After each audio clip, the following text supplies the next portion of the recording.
Terima kasih adik Sana masih bergabung dalam Berita Bengkulu. Bagi adik Sana yang baru bergabung, kami akan menyajikan 3 informasi utama pada hari ini. Dilanda kemarau dampak El Nino, warga 3 desa di Kabupaten Kepahyang kesulitan mendapatkan air bersih.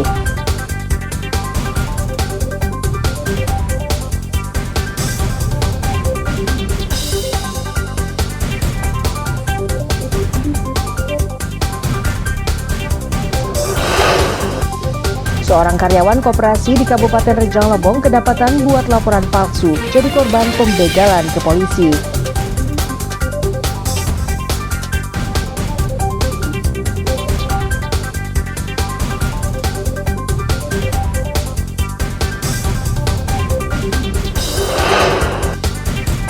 Seleksi penerimaan pegawai pemerintah dimulai, pembuatan surat keterangan catatan kepolisian SKCK di Rejang Lebong meningkat.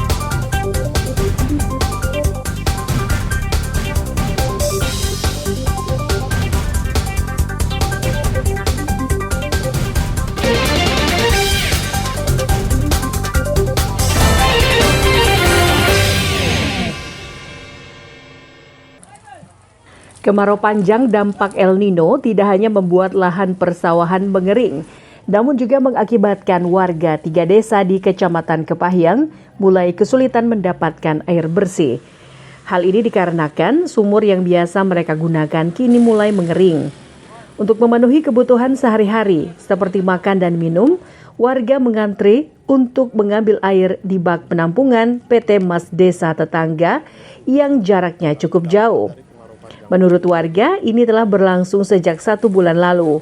Namun hingga saat ini belum ada bantuan berupa suplai air bersih dari pemerintah. Sungai bawah tuh? Yang ngalir air mata air dari itu, bisa untuk nyuci. Terpaksa ke bawah gitu? Paksa bawa, Pak. Oh, di sini cuma untuk keperluan Ngambil minum air aja untuk minum. Untuk minum, Paling ya? kalau nak nyuci juga untuk di rumah. Tidak boleh nyuci di sini. Oh, memang dilarang untuk di sini. dilarang. Ini dari mana airnya? Itu bantuan dari PT Air Mas. PT Air Mas. Ini HU satu lagi di dekat rumah. Yang di dekat rumah mama ini kan dia berelakan tanah 3 meter untuk dipakapkan. Pak HU ini. Dan di atas juga sudah ada yang lahan yang di atas itu. Oh, oke. Artinya kita dapat kekeringan, dampak kemarau ini kering kalau sumur, Pak? Silakan cek, silakan cek. Oke. Jika warga di sini Saat ini warga di 3 desa tersebut hanya bisa pasrah. Selain berharap musim kemarau segera berakhir, mereka juga meminta perhatian dari pemerintah. Tim Liputan melaporkan dari Kepahyang. Warga desa Ujung Karang, Kecamatan Karangtinggi mengeluh diserang debu hitam pekat yang diduga berasal dari asap pembakaran pengolahan kelapa sawit pabrik PT Agra Sawitindo. Kondisi tersebut sudah berlangsung 2 pekan terakhir.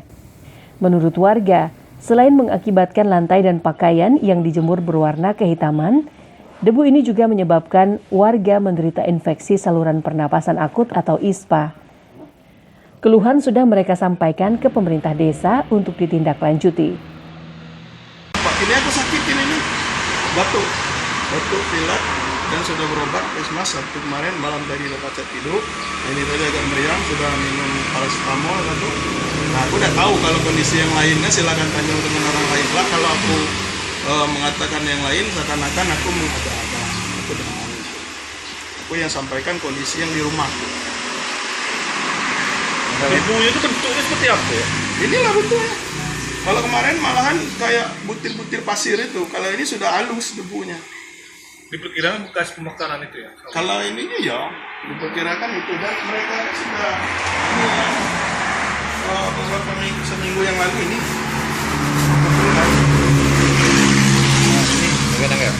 Nah ini. Iya. Inilah yang kita hisap.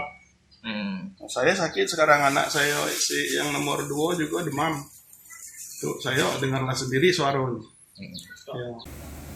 Sementara itu, manajer PT Agra Sawitindo Sony Gunawan mengatakan pihaknya sudah semaksimal mungkin memperbaiki kerusakan boiler untuk mengurangi polusi, namun terkendala suku cadang.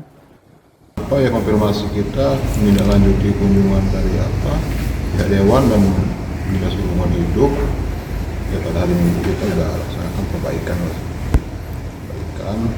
ada 4 unit yang rusak itu, 2 unit yang sudah kita perbaiki, jadi 2 unit lagi minggu depannya. Jadi setelah kita survei ya masih ada sedikit lah, masih hitam, tapi nggak terlalu parah kayak kemarin. Dan kita minggu ini akan kita perbaiki lagi lah 2 unit lagi. Sebelumnya PT Agra Sawitindo ini sudah disidak anggota DPRD setempat. Perusahaan mengaku juga sudah menindaklanjuti rekomendasinya. Selain dipantau DPRD, pabrik ini juga tengah diawasi Dinas Lingkungan Hidup dan Kehutanan. Tim Liputan melaporkan dari Bengkulu Tengah. Tim penyidik tindak pidana khusus Kejati Bengkulu mengisyaratkan bakal ada tersangka baru dalam kasus dugaan korupsi replanting sawit jilid 2 di Kabupaten Bengkulu Utara.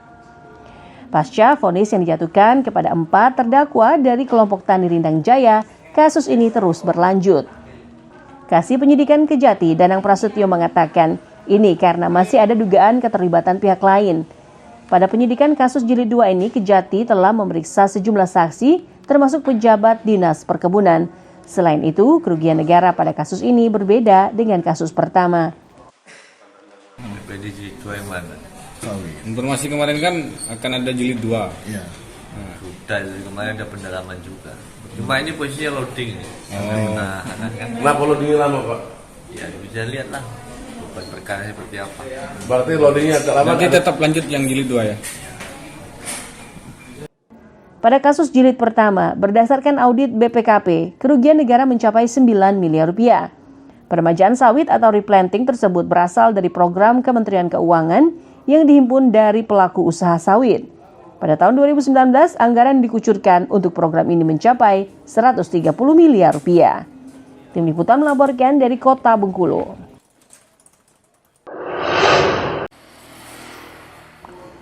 Waspada bagi Anda yang kerap memarkirkan kendaraan di pinggir jalan.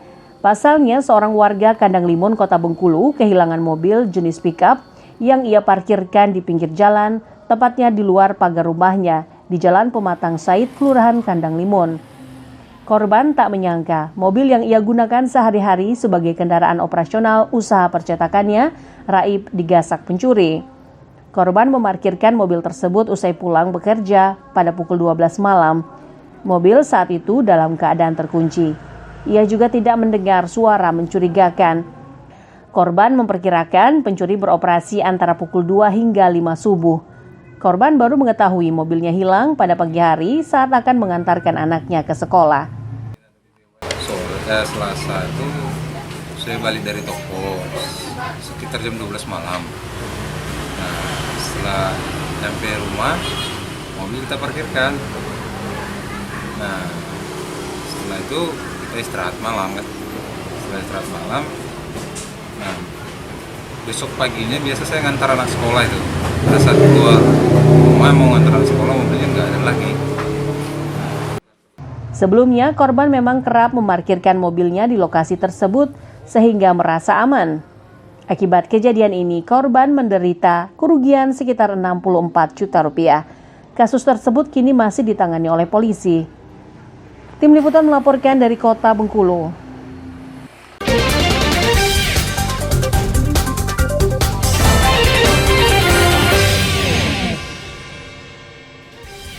Demikianlah informasi mengakhiri jumpa kita dalam Berita Bengkulu. Saya Iklesia Fekarinanti dan tim redaksi yang bertugas mohon undur diri. Selamat pagi, selamat beraktivitas dan sampai jumpa.